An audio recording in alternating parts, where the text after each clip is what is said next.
So, hello guys, I'm going to be talking about Honest Bunch podcast where they invited Deji Adeyanju and this Senator Shehu Sani. So let's listen to what they have to say about concerning the next general election, and there are lots of things to unravel. So you can watch the entire episode, but these are my take on from the stuff.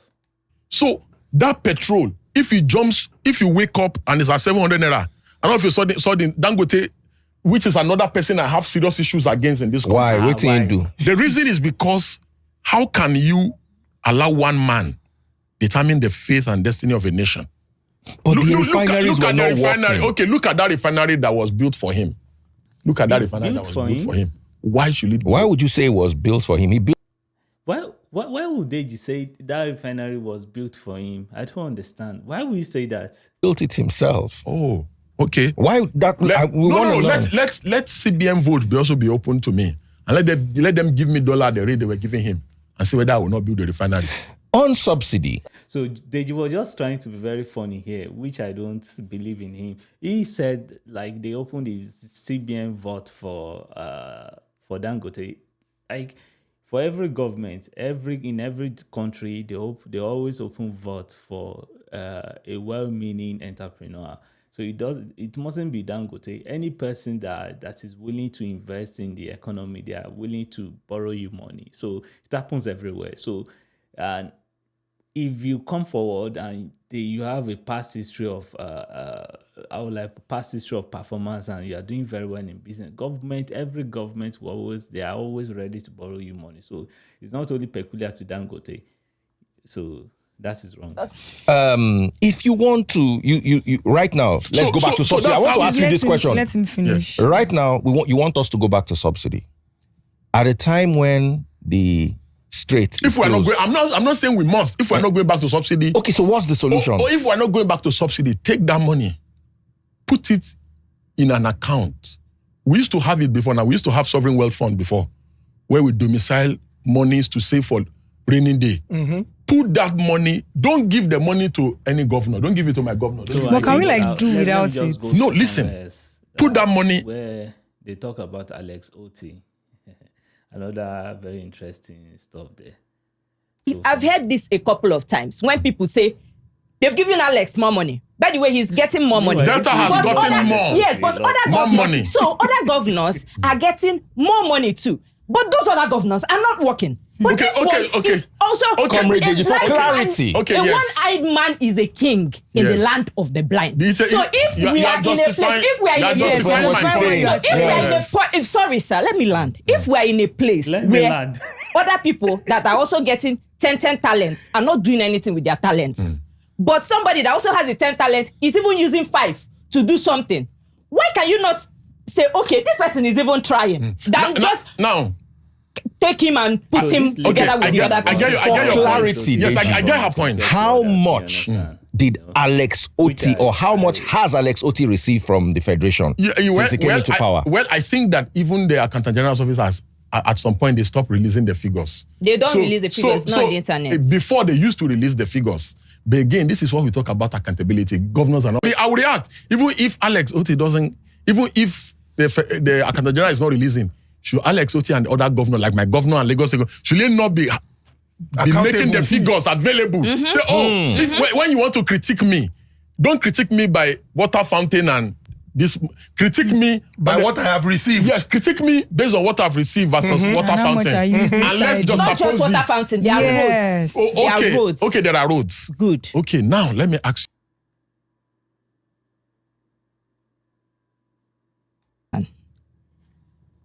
In this present time, the heavyweights, some heavyweights too, like Kwankwaso, like you mentioned, Atiku, are coming together again.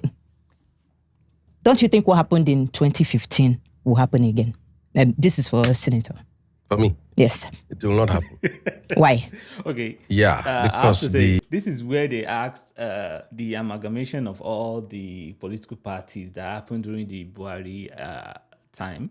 So, like what we have in the ADC, how they are all coming together, trying to form an alliance and trying to outvote or vote out the present governor. So, this is the response of Shehu Sani. So he believed that it will not work out. But let's listen to what he has to say. The solidarity, the unity, and the support base of that creed of 2014 is not visible at this very time here. And I'm not just talking as an activist, I'm talking as someone who has once contested election. I was there. So when in 2013, 2014, Buhari is a rallying point, and there is virtually not much context between themselves. And there is also not much argument on who is going to be vice president or not, because he has that aura, that respectability, and So in summary, Shehu Sani was trying to say that Buhari was well accepted by everyone, both the political elites and the masses. And he believes that even though they never tested him in power, like of recent ages, but they believe most political elites ride on the aura of Buhari. That was what made it possible to outvote the ruling government then. So that was the response of Shehu Sani. But let's move on to the next interesting episode on the platform, on the podcast. So where they talk about Peter Obi accountability. So let's listen to it. This was what Shehu Sani was saying. No, Barrister Deji Adeyanju, if there's anything I give to Peter Obi, it is accountability. Compared to everybody else. No, wait, Daddy Freeze. The senator, there's this laughter from the senator. After he said accountability and compared to everybody else. Let's start from there first. Senator, Shehu Sani was laughing when they talked about the accountability of Peter Obi. do you disagree that Mr. Peter Obi is not somebody who is accountable? Well, I don't know anything about him, so I can't know whether he's accountable or That's not. a political answer. Yeah, because That is a political answer. That was what, indeed, it was a political answer. So let's listen. I want you to know, let's talk about Shehu Sani answered in a political way, but I believe this guy had a different opinions about Peter Obi. I said, You see, I'm in Anambra court State, with so him, I so I don't would not know. want to speak too much about him. okay. But there's nothing accountable about that guy. He's just one of, I've rated all these 5 politicians, Tinubu, Atiku, Obi. Yeah, you called Kwankwaso. all of them scams. They are scammers, all of them. You see, But again, they are the people that fit Nigeria. They fit Nigeria. Again. And Nigeria also fits them. And no matter how you look at it, these guys, they know Nigeria. That's why they do the things they do. And they keep getting away with it. Look at it critically. This guy that you mentioned, this Obi guy that you mentioned, when he was governor, he kept his state's money in a bank that he had interest in, Fidelity Bank. And this was in billions and millions of money. Instead of using it to work for his people. If you keep money in a bank, domicile money in a bank, even my 7-year-old son knows that it is for interest and to develop the bank. That's the person that you say wants to lead Nigeria. How is it different from Tinubu and the alphabet or something? Please, come on. Let's get serious, I please, mean, my brother. seriously, Comrade. And you can't be mentioning his name. we have a lot to learn on this podcast. Please, guys, go and watch the whole episode. Ability in the same. Comrade Deji. What Yes. the senator react? Yeah, you wanted to react to Yes. You see, Shehu Sani here knows that Peter Obi have a lot of fan base on social media and among the youth. So he was trying to play safe with the obedient. Obedients are like, if you come for Peter Obi, they are like cult group, they will come for you. So he was trying to respond in a very political way. Let's listen to him. do not have evidence and empirical facts to impeach on the integrity of Peter Obi, but it is in the public domain, in the way the finances of Anambra and the level of underdevelopment in that part of the country. You see, we have this belief that the North is poor and the South is rich. And as such, the poor people in the southern part of Nigeria are being crammed together with privileged and rich people. while people are also suffering in southern part of Nigeria. And everyone has that belief. But my own... So Shehu Sani now extended this point to where he was trying to laud the praise the southwest of Nigeria. That's the southwestern part of Nigeria. He was trying to explain how the way they choose their leaders is different from the way North choose their leader, and the way their people reason in terms of their choice of leadership is different. So let's listen to what he has to say. Issue that I have raised is for someone to look at Peter Obi and his ilk and think that these people are fundamentally different from those that are in power. When you know that everything Tinubu is doing today are things which the same people are going to do in their own campaign manifesto. The only difference you'll have, I tell you, if Adeleke is occupying a position today, if Atiku take over, it's going to be Galadima that will take over that position. And if it is Adeboye that is in position today and Peter Obi happens to be the president, it will be Chukwuemeka that will be put in that place there. So most of the people who are banding about in social media are supporting political leaders mostly on a tribal spectrum. When Buhari was in power, the North was quiet. Our people have been slaughtered. Our people have been kidnapped. Insecurity was everywhere. Now the Yoruba people too are also keeping quiet. Now that their brother is in power. Let me dawn on this. You see that everyone kept... Now, they all believe if Nigeria have this issue of supporting their own, the Hausa people say, Zazuche, Namu, Nasu, Nasu. So, our own is our own and their own is their own. So, when Buhari was in power and everything was very bad, so they decided to support him, irrespective of what was happening. But during the times of Jonathan, and that time, the North was very and the south and west of Nigeria was also against him. But he later extended this point to say that, okay, the southwestern part of Nigeria, the only region in Nigeria that don't even used to spare their own when it comes to criticizing them when they don't do well in power. So he made mention of when President Tinubu was in power. Obasanjo was in power and he's from southwest, but still the southwestern part of Nigeria was where the protests came out most. Even though they know that their own is in power, but still they still come out and try to campaign against him in terms of this riot and the rest. So he believes the southwestern part of Nigeria are more objective and more when it comes to political mindset. So that's it. Right. When I was in the Senate, each time I stood up to speak about the killings of my people, the kidnapping of my people, the first attack against from northern senators. Why should it be embarrassing our own? And let's remember when he was in Senate, that was when during the tenure of Buhari administration. So that means it's from the north. And whenever he stood up to talk about how insecurity happening in the north, so he was trying to let people know that even his fellow core northern senators would try to bring him down and say that, no, don't talk about it. No, he's our president. He's from our own. Why should we be talking about? A traditional ruler in Katsina was suspended for raising issue of insecurity under Buhari administration. So you are not allowed to say anything to criticize him simply because he is House of Flying like all of us here. The support for Peter Obi is tribal in most cases. Many of those who are supporting him are people who come from his ethnic background.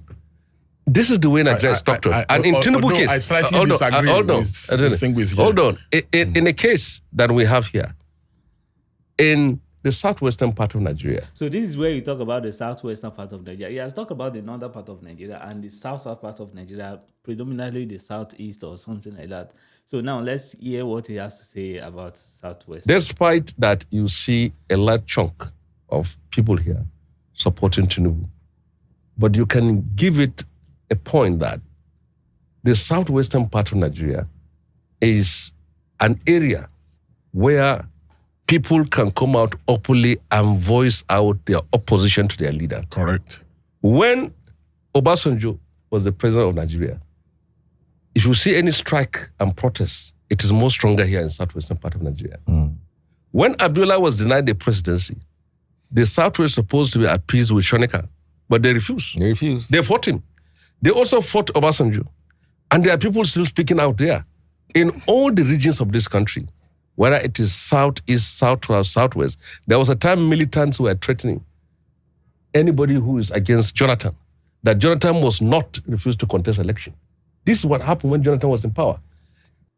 So this is where he was talking about how the south part of Nigeria can be also be, how will I put it, be doing this practice of our own is our own and their own is their own. Like when Jonathan was in power, there were no much criticism coming from his region. So he also says that there was no much criticism coming from the region of the northern part of Nigeria, because when Buhari was in power, then the same thing happened with Peter Obi. Like, yes, he hasn't been in federal power, but at least.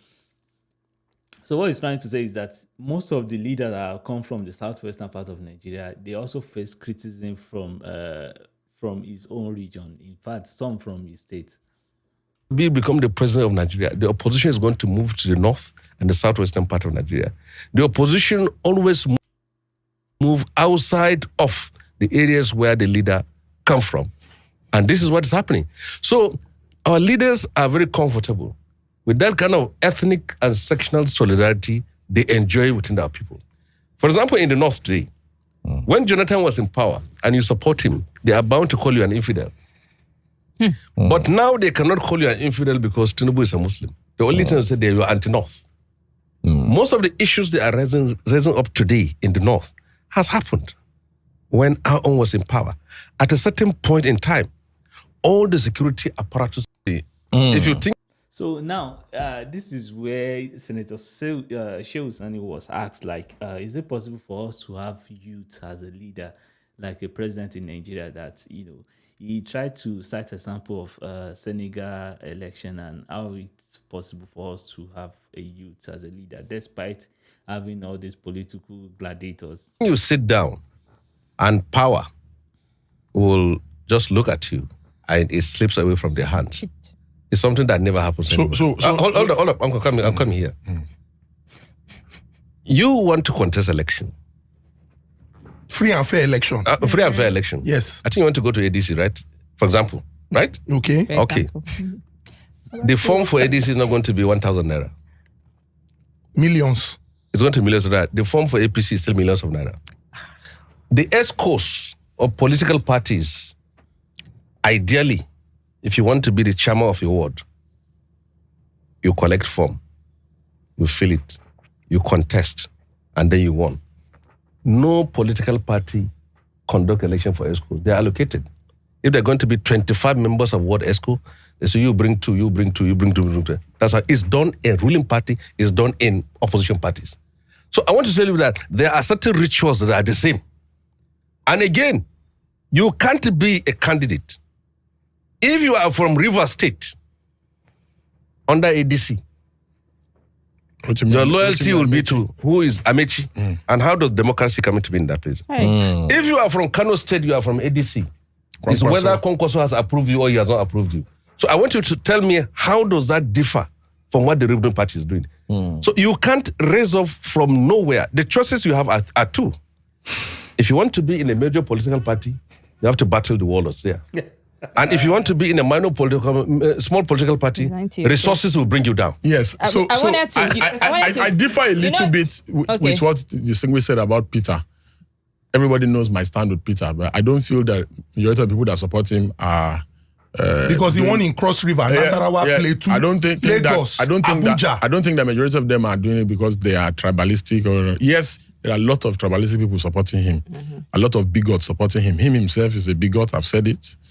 And multiple times, he himself he has shown elements of bigotry, both religious and otherwise. You know, again, I think that some of his supporters are tribalistic, and they demonstrate a lot of bigotry, a lot of hate, and a lot of political extremism as well, because they don't respect the political choices and freedom of other Nigerians. However, I believe the majority of his supporters are just frustrated people from the spill-off of NSAS and other frustrated Nigerians who are frustrated with this skewed political structure that Distinguished has said, where people just sit down, allocate offices to other people. So they're just tired, frustrated people that, man, we can't continue like this. I'm also tired. I'm frustrated.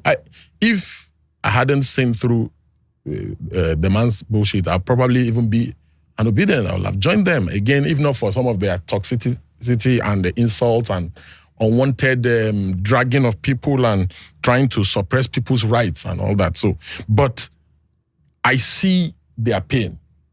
Unfortunately, where I will agree with Distinguished about that it's impossible to galvanize that momentum of 2014, 2015. Right? It's impossible. And that's why I told the president that the president must allow opposition to thrive in the country, is that I agree that the president is going to win re-election.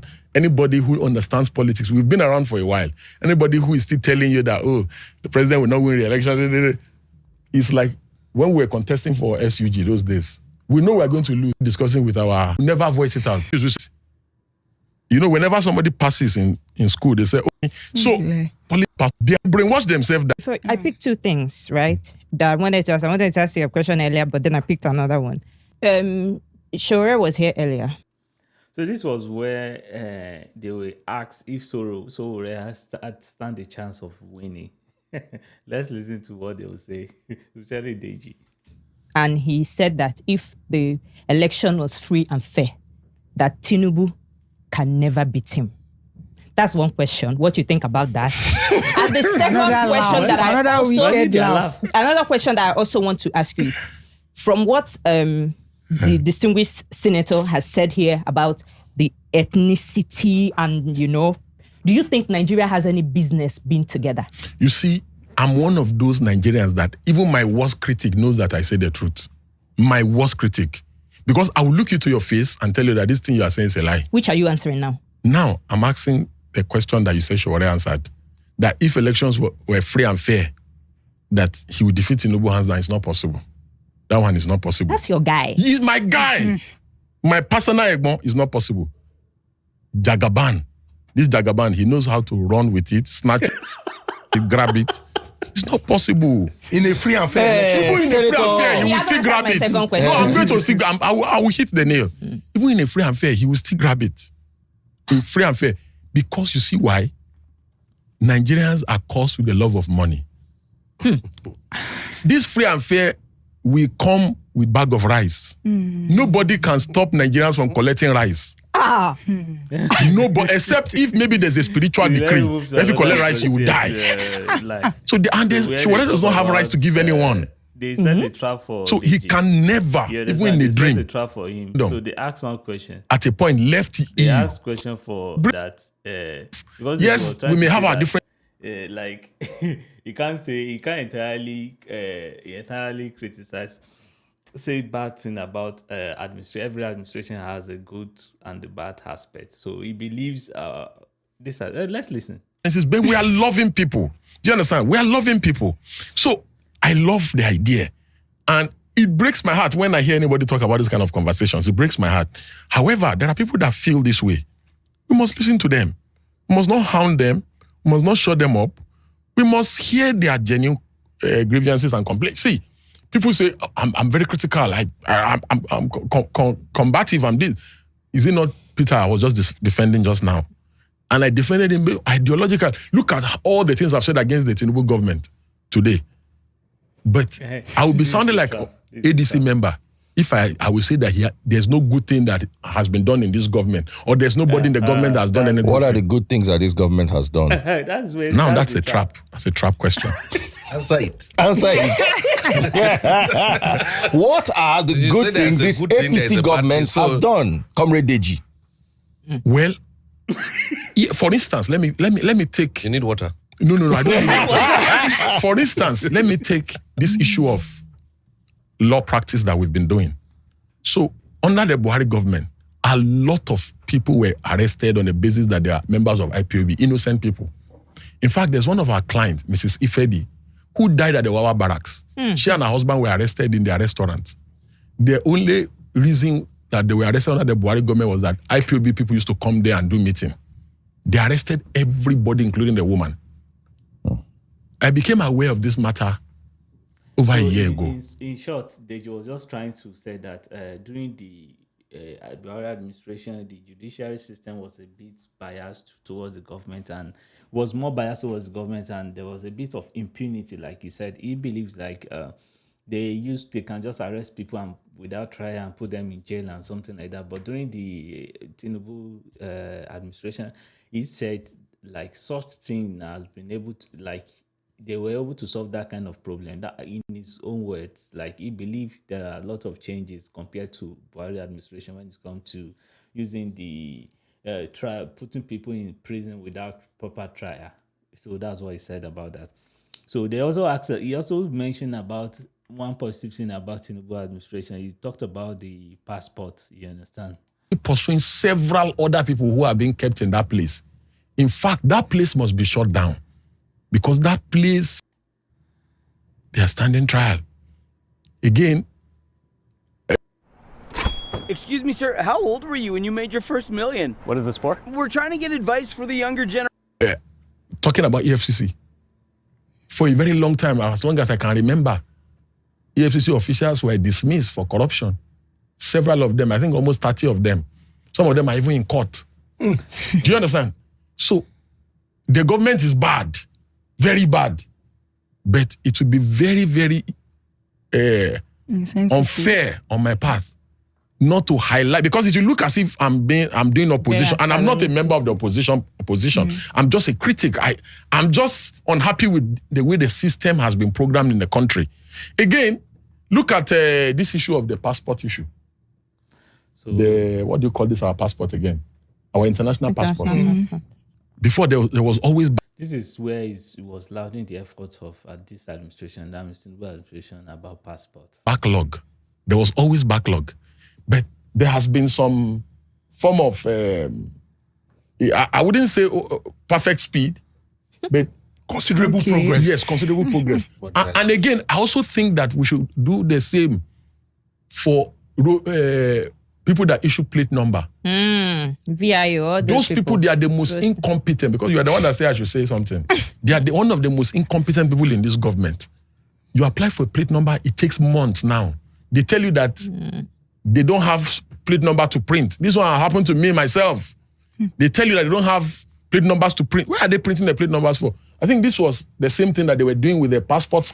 They were holding the thing to make money. So they now create an avenue for bribe and all that. So you now pay that if you want to do it quick, fast track. So they need to look into that place. Look at Yes and Wike. Everybody knows that I'm always at. He was also trying to laud the effort of Years on Wike from this. Longer heads with him. The road in Abuja, that Apokarshi road, you know, that road has been under construction for 10 years. About 10 years.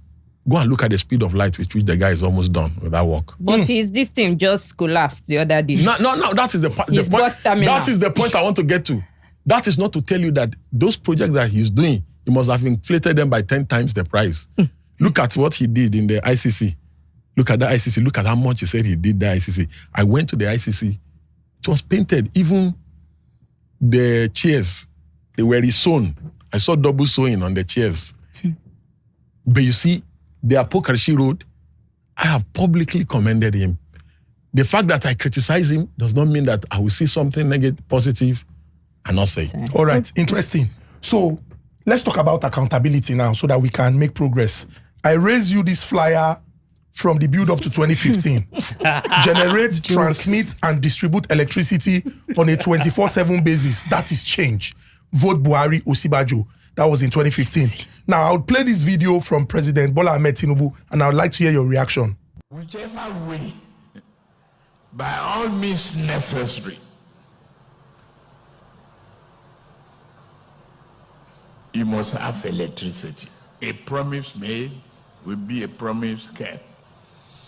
If I can't keep the promise and I come back for second term, don't vote for me. Should Nigerians hold Mr. President to his promise?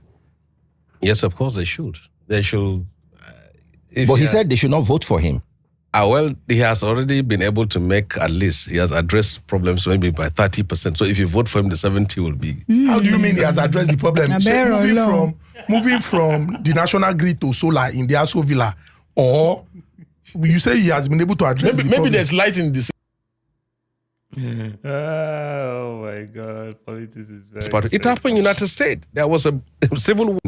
Oh God. If you So they ask question about go to United Biafra. Kingdom, Scotland want to pull out of it. And we forgot that what from China, they have a Taiwanese problem. It is there. If you go to United Kingdom, Scotland and Boundary Sea were products of Berlin Conference. The people of Northern Ghana and Southern Ghana are not the same. The people of Northern Mali and Southern Mali are not the same. And these are issues. So you look at the problems of your country and you have to, there is no period in the life of any human being and any nation that you say there is no crisis. China, that we are all looking about, they have a Tibet problem. Tibet want to secede from China. They have a Taiwanese problem. It is there. If you go to United Kingdom, Scotland want to pull out of it. And we forgot that each time we talk of civil war in Nigeria between the Biafra and the rest part, it happened in the United States. There was a civil war between the northern part of the United States and the southern part of the United States. So you can't continue to harp on the situation of your birth as the reason for your underdevelopment. If colonialism and the fact that we are brought together was the reason why we cannot develop. You ask, why is Malaysia developed? They were colonized by United Kingdom. Singapore. Why is Singapore developed? They were colonized by United Kingdom.